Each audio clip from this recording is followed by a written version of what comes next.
Welcome to the Mod for PH Research Highlights. This is a public health podcast produced by the National Collaborating Center for Infectious Diseases. My name is Wendy Xie, and I am a project manager at NCCID. In this podcast series, we showcase math modeling concepts and research for application in public health. This is the third episode in a 5-part mini-series highlighting the research and methods from the Artificial Intelligence and Mathematical Modeling Lab, or AIMM Lab, directed by Dr. Jude Kong at the University of Toronto. Joining us today are Dr. Qing Han and Dr. Abbas Yazdinejad. Dr. Qing Han received her PhD in Applied Mathematics from Purdue University and is now an International Development Research Center-sponsored postdoctoral fellow working on modeling the transmission of a wide range of infectious diseases. In this episode, we invite Qing to describe her work in incorporating human behavior in models of disease transmission, and we'll also ask Abbas to share new ways AI can be applied to math modeling and how his research addresses common health privacy-related concerns. Welcome back, everyone, to this Mod for PH podcast mini-series dedicated to highlighting the research being done at the AIMM Lab. And a big welcome to Dr. Qing Han and Dr. Abbas Yazdinejad. Thank you both for joining us today. Qing, maybe I'll ask you to introduce yourself first. Sure, thank you for having me. I was previously a postdoc with Professor Jude Kong at York University, and I am primarily working on mathematical modeling of infectious diseases. Thank you so much, Qing. And Abbas, please provide a self-introduction. Hello, Wendy. Thank you for having me today. I'm Abbas Yazdinejad, a postdoctoral researcher at AIML Lab at the University of Toronto. I'm working on the supervision of the Professor Kong. Thank you both again for being on the podcast. So first, let's focus on Qing's research. Qing, would you mind providing a description of the primary research project that you have been involved in as a part of AIMM Lab? Sure. My research focuses on 2 lines, and the first is on modeling the case underestimation of different infectious diseases, for example, COVID-19, Mpox, and malaria. And the other line is I work on incorporating human behavior into mathematical modeling to better predict the trend of cases and also how we can better design the control policies. You mentioned these 2 lines of research that you have. In your models that incorporate human behavior, how do you account for any differences in human behavior when you're dealing with the various infectious diseases that you mentioned, such as malaria, COVID-19, and Mpox? This is a very good question. Basically, it depends on what population we're focusing on, because different populations, they can demonstrate very unique kind of behaviors. And also, it is also specific to what diseases we're considering, because different diseases may trigger different kinds of behaviors. And for example, one of my work is focusing on modeling the human behavior during the Mpox transmission in Canada just recently. And we're interested in this disease because this disease affected a unique population, that is the men who have sex with men population in Canada. And this community, they demonstrate a very different kind of behavior, sexual. And we model 2 kinds of their specific types of behavior. One is adaptive behavior. So they can adapt how they will be engaging in sexual activities based on their perceived risk of the transmission of Mpox. And the second type of behavior is risk compensation. That is, if they take consistent control measures to protect themselves, they maybe think they're safe to be engaged in more sexual activities. So that can also influence the transmission between within this community. Would you please elaborate a bit more on the methods that you're using to actually examine how human behavior functions as a part of these models and how this is different from existing models of infectious disease transmission? Sure. Usually we know the basic framework of infectious disease models like simple SIR type model. All the important transmission parameters, they're independent of each other. For example, transmission probability and activity level, they're independent of each other. But if we want to incorporate human behavior, those independent parameters, they become dependent on each other. So, for example, how we model the adaptive behavior of men who have sex with men is they see if the case doubling rate, that is the rate at which the case doubles itself, if the rate goes fast, they will protect themselves and do not engage in more sexual activity. But if the rate goes down, maybe they think it's okay to maintain a high level of sexual activity. And for example, in the other type, risk compensation kind of behavior, the two, like I mentioned, parameters, they're dependent on each other. So there is a fixed risk level. If people see they can still maintain at this risk level, so by reducing one of the parameters, they have room to increase the other parameter. This is through a mathematical formulation that we incorporate different kinds of behavior into the conventional infectious disease model framework. Yeah, so you just mentioned the words modeling framework. This is truly a framework that you've built that is supposed to be applicable to a wider range of infectious diseases, right? So how do you envision this framework being applied in the Canadian public health context, and what is needed to be able to apply this framework? Maybe what are some of the expected challenges and any potential solutions you might have for them? Yes, sure. So going along the two lines, first, the case underestimation, it exists not only in other areas, but also exists in Canada. So there are still infectious diseases circulating and ongoing within the country, and there are potential of underdetection of the cases. So if we can use mathematical models to estimate the true account, the true magnitude of cases, it would be very helpful for policymakers to design the corresponding control measures. And secondly, with respect to the human behavior, this is also, there are many ways we can explore the human behavior within Canada. For different types of diseases, we can explore different types of behaviors.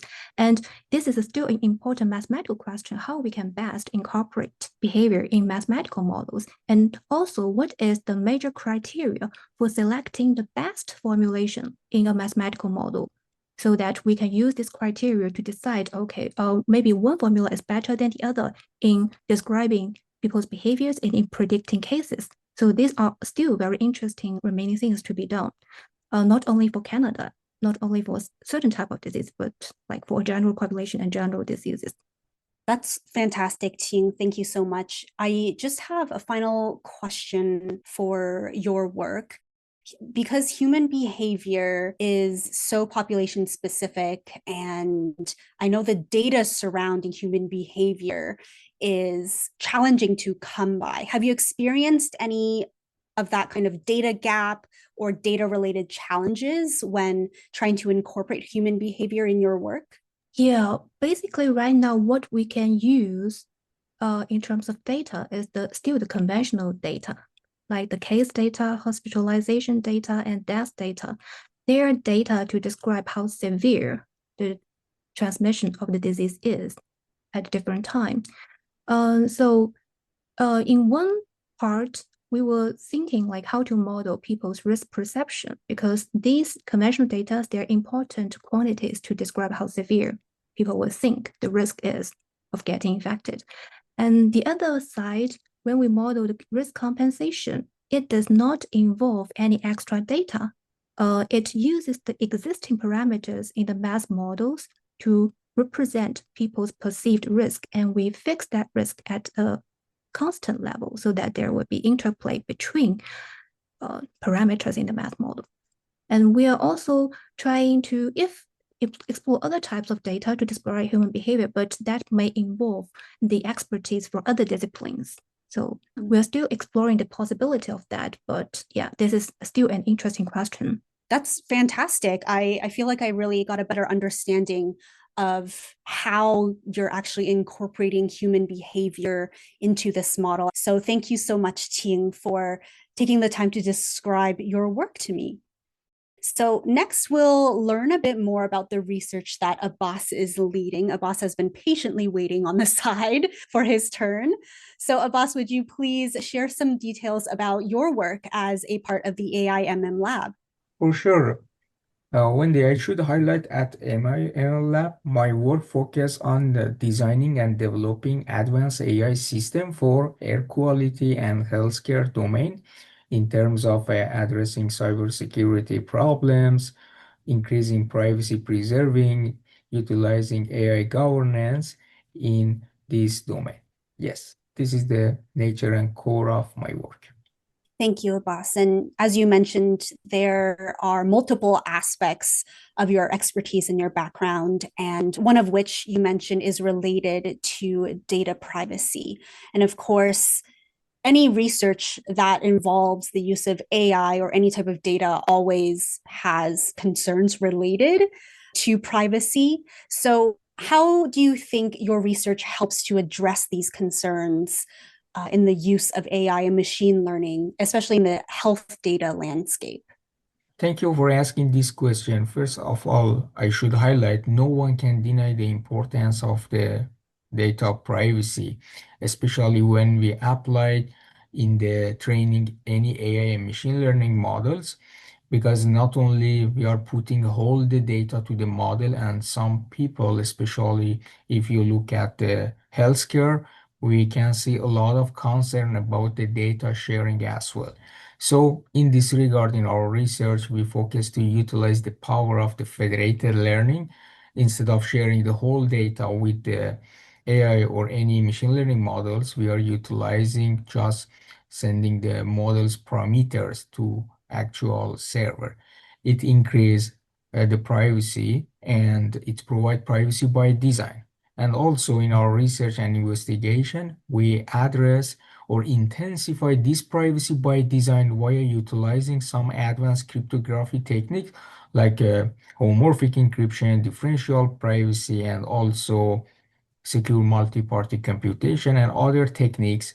Not only have privacy by design in some critical infrastructure in the healthcare, but also intensify that one via adding this layer of the privacy to remove privacy concern plus security concern like model poisoning attack when we are using in the AI and healthcare domain.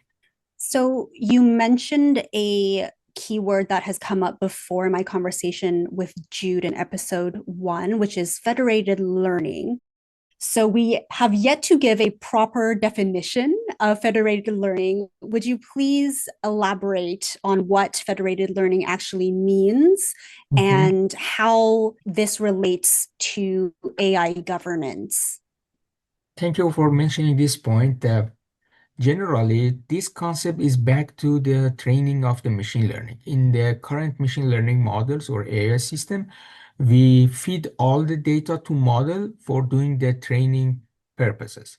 In the federated learning, it's an architecture. Instead of gathering whole data from all the participants, we send just any machine learning models to our clients and ask those people without sharing your data, just train our model with your own data and just return to us models, parameters, and hyperparameters to our central server.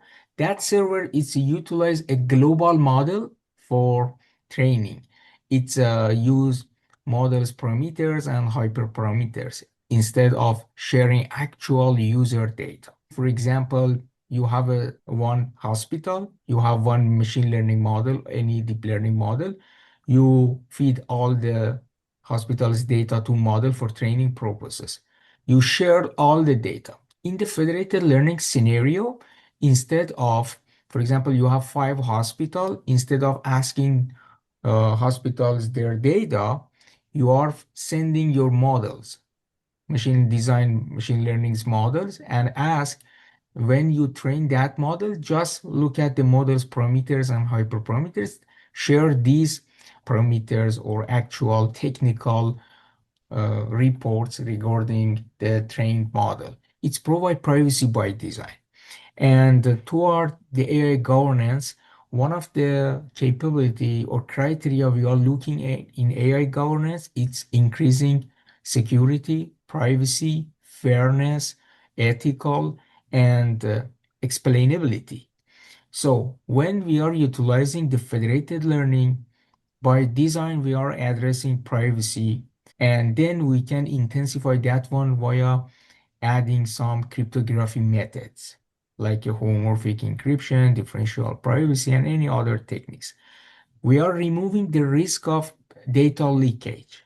And by nature, we address security and privacy as well. So regarding the explainability, in terms of explainability, utilizing some machine learning library like Lime and Shap, in the federated learning via some adding audit protocols, we are able to understand the contribution of the each participant. That would be helpful to increase the explainability and interpretability of models or framework toward provide a fair relationship in distributed environment. We can exactly determine which participant or which user in federated setup, how much would participant increase the model performance metrics. That would be aligned or complement with the AI governance. So combination one of our previous work with Professor Jude was related to design and develop a framework that utilized the power of the AI governance plus capability of the federated learning to intensify this domain. Thank you so much, Abbas. I really enjoyed learning more about federated learning in this My conversation. pleasure, my pleasure. So I would like to move on to the other aspect of your expertise and talk more about your research, which relates to air quality monitoring. So maybe first, how do you think these two areas of your work are related, both, the AI governance, the data privacy? How is that related to air quality monitoring? And then a follow-up question will be, what is the potential impact of your air quality monitoring research for Canadian public health? Thank you for asking. Actually, it's a challenging question. I should elaborate this question more and more. Regarding our nature of our work, considering federated learning, AI governance, and toward the air monitoring, the core of problem in some scenario, we are looking for methane emission detection, quantification, and localization in Canada. So we plan to design and develop advanced AI systems, not only do the air quality monitoring, for example, for hotspot detection, for example, real-time monitoring, for provide some, for example, geological features about in which exact location we are facing with the methane emission. So we need these systems utilize the privacy during the training purposes because we are using diverse data from distributed data sources. For example, gathering some data from some satellite, gathering some data from some open source or publicly available data set, and also utilizing some data from some API like a Google Earth Engine and OpenWest. So the security and privacy here is important because if any third part or attacker adds some, for example, poison data, the model will be trained with false data. It has direct effect on the model performance in terms of accuracy, precision, recall, and F measure, and also provide some misclassification for those tasks we are doing the classification. So we need to address not only security and privacy, but also create a secure environment for design and developing and up and running this system. It's highly related to the air quality project we are working on that. And also in another project, we are utilizing the monitoring of the black carbon, especially in the Toronto as a case study. So in this case study, not only we are utilizing the power of the LLM or large language model for providing some explanation or summary regarding the black carbon detection in the urban area, but also it's mentioned in which location there are high population we are facing with local disease. And also in another project in the methane emission, we understand this finding, the methane not only has a direct effect on the global warming, but also it has indirect effect on the local disease. More than the methane, we can mention to the black carbon. it has a direct effect also on the disease, especially for human and animals in our environment. Thank you so much, Abbas.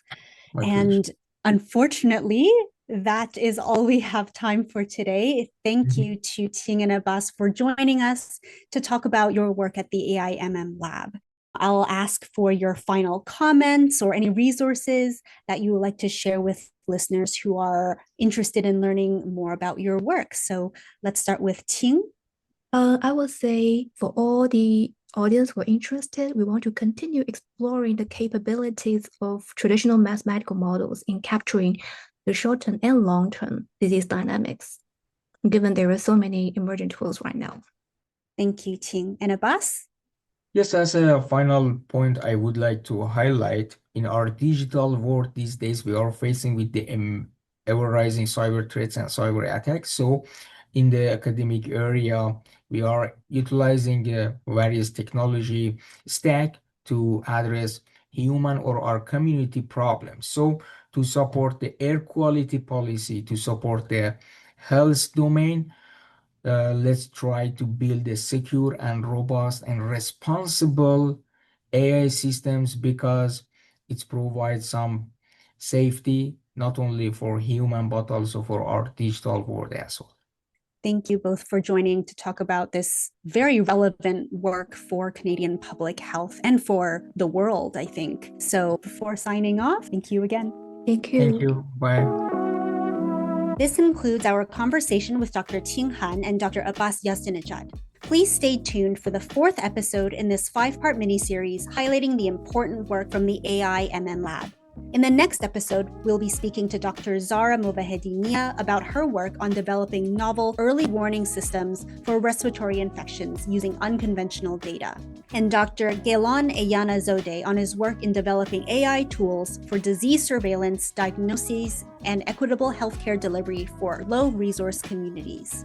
If you have any other questions about this episode or would like another math modeling concept or researcher featured on this podcast series, please write to us at nccid@umanitoba.ca. Production of this podcast has been made possible through a financial contribution from the Public Health Agency of Canada, but the views expressed here do not necessarily represent those of the agency.